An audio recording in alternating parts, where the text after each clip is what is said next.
ಸರ್ಕಾರಕ್ಕೆ 10 ಬೇಡಿಕೆ ವಿಎ ಅಧಿಕಾರಿಗಳ ಮುಷ್ಕರ ಇಂದಿನಿಂದ ಅನಿರ್ದಿಷ್ಟಾವಧಿ ಆರಂಭ. ರಾಜ್ಯದಲ್ಲಿನ ಗ್ರಾಮ ಆಡಳಿತ ಅಧಿಕಾರಿಗಳು 10 ವಿವಿಧ ಬೇಡಿಕೆಗಳ ಈಡೇರಿಕೆಗೆ ಒತ್ತಾಯಿಸಿ ಗುರುವಾರದಿಂದ ಅನಿರ್ದಿಷ್ಟಾವಧಿ ಮುಷ್ಕರ ಕೈಗೊಂಡಿದ್ದು, ಗ್ರಾಮ ಪಂಚಾಯಿತಿ ಸೇವೆಗಳಲ್ಲಿ ವ್ಯತ್ಯಯವಾಗಲಿದೆ.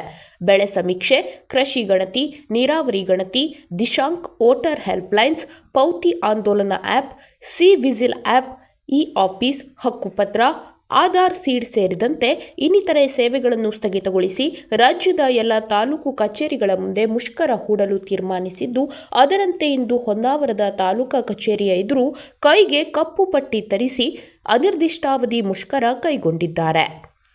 ಕಂದಾಯ ಇಲಾಖೆಯನ್ನು ಸಂಪೂರ್ಣ ಡಿಜಿಟಲೀಕರಣಗೊಳಿಸುತ್ತಿದ್ದು, ಕಾರ್ಯದೊತ್ತಡ ಹೆಚ್ಚಾಗಿದೆ.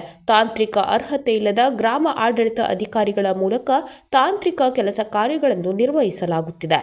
ವೇತನ ಹೆಚ್ಚಳ ಸೇರಿದಂತೆ ಇನ್ನಿತರೆ ಬೇಡಿಕೆಗಳ ಈಡೇರಿಕೆಗೆ ಹಲವು ಸಲ ಮನವಿ ಸಲ್ಲಿಸಿದ್ದರೂ ಸರ್ಕಾರ ಸ್ಪಂದಿಸುತ್ತಿಲ್ಲ. ಹೀಗಾಗಿ ಎಲ್ಲ ಸೇವೆಗಳನ್ನು ಸ್ಥಗಿತಗೊಳಿಸಿ ಅನಿರ್ದಿಷ್ಟಾವಧಿ ಮುಷ್ಕರ ಹಮ್ಮಿಕೊಳ್ಳಲಾಗಿದೆ. ತಾಂತ್ರಿಕ ಹುದ್ದೆಗಳಿಗೆ ನೀಡುವ ವೇತನ ಶ್ರೇಣಿ ನೀಡಬೇಕು. ಈ ಕಚೇರಿ ಗುಣಮಟ್ಟದ ಮೊಬೈಲ್ ಡಾಟಾ ಸಿಮ್ ನೀಡಬೇಕು. ಪ್ರಿಂಟರ್ ಹಾಗೂ scanner, laptop, Google Chrome book ಒದಗಿಸಬೇಕು. ಸರ್ಕಾರಿ ರಜಾದಿನಗಳಂದು ಮೆಮೊ ಕೊಡುವ ಅಧಿಕಾರಿಗಳ ವಿರುದ್ಧ ಕ್ರಮ ಕೈಗೊಳ್ಳಬೇಕು. ಅಂತರ್ಜಿಲ್ಲಾ ವರ್ಗಾವಣೆ ನಿಯಮ 16A ಉಪಖಂಡ 2 ಮರು ಸೇರ್ಪಡೆ ಮಾಡಬೇಕು.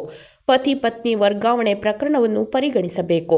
ಗ್ರಾಮ ಆಡಳಿತ ಅಧಿಕಾರಿ ಹುದ್ದೆಯನ್ನು ಆಹಾರ ನಿರೀಕ್ಷಕರ ಹುದ್ದೆಗೆ ಪದೋನ್ನತಿ ನೀಡಬೇಕು. ಕೆಲಸದ ಅವಧಿ ಮುಗಿದ ಬಳಿಕ ಇಲಾಖೆಯ ವರ್ಚುವಲ್ ಸಭೆಗಳನ್ನು ನಡೆಸಬಾರದು. ಪ್ರಯಾಣ ಭತ್ಯೆಯನ್ನು 500 ರೂಪಾಯಿಗಳಿಂದ 3,000 ರೂಪಾಯಿಗಳಿಗೆ ಹೆಚ್ಚಳ ಮಾಡಬೇಕು. ಕರ್ತವ್ಯದಲ್ಲಿ ಇರುವಾಗ ಸಾವನ್ನಪ್ಪಿದರೆ ಅವರ ಕುಟುಂಬಸ್ಥರಿಗೆ 25 ಲಕ್ಷ ನೀಡಬೇಕು. ಈ ಎಲ್ಲ ಬೇಡಿಕೆಗಳು ಈಡೇರುವವರೆಗೆ ಮುಷ್ಕರ ಕೈಬಿಡುವುದಿಲ್ಲ ಎಂದು ಹೇಳಲಾಗುತ್ತಿದೆ.